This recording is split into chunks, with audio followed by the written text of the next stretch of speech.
آئندہ مالی سال کے وفاقی بجٹ کی تاریخ میں تبدیلی، حکومت کا آئندہ مالی سال کا بجٹ 12 جون کو پیش کرنے کا فیصلہ۔ اس بارے مزید جانیں گے ڈان نیوز کے نمائندے طاہر شیرانی سے۔ طاہر بتائیے۔ جی، اس سے پہلے وفاقی حکومت نے اعلان کیا تھا کہ آئندہ مالی سال کا جو وفاقی بجٹ ہے وہ 10 جون کو قومی اسمبلی میں پیش کیا جائے گا اور 9 جون کو جو رواں مالی سال کا قومی اقتصادی سروے ہے وہ جاری کیا جائے گا۔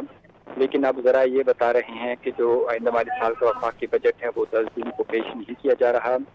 نئے مالی سال کا جو وفاقی بجٹ ہے وہ 12 جون کو پیش کرنے کا فیصلہ ہوا ہے۔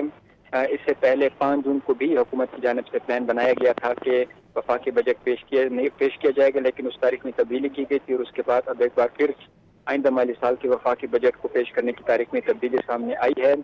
اس میں ایک تو پیپلز پارٹی کے ساتھ جو مشاورتی عمل ہے اس میں تاخیر ہوئی، اس کے ساتھ ساتھ حکومت آئی ایم ایف سے بھی کچھ ٹیکس رعایتیں لینا چاہتی ہے تاکہ عوام کو ریلیف دے سکے۔ اس حوالے سے بھی ابھی تک آئی ایم ایف کے ساتھ بات چیت مکمل نہیں ہوئی ہے بجٹ پیش کرنے سے قبل۔ یہ کچھ وجوہات ہیں جس کی وجہ سے آئندہ مالی سال کا جو وفاقی بجٹ ہے اس کو پیش کرنے میں تاخیر سامنے آ رہی ہے۔ ذرائع کا یہ بتانا ہے کہ قومی اسمبلی کا جو بجٹ اجلاس ہے وہ مختصر نوٹس پر بلانے کا فیصلہ ہوا ہے اور قومی اسمبلی میں حکومتی اراکین کو جمعرات تک اسلام آباد پہنچنے کی ہدایت کی گئی ہے اور اس وفاقی حوالے سے بجٹ 12 جون کو پیش کرنے کا فیصلہ کیا گیا ہے۔ طاہر شیرانی نے اپڈیٹ کیا، بہت شکریہ۔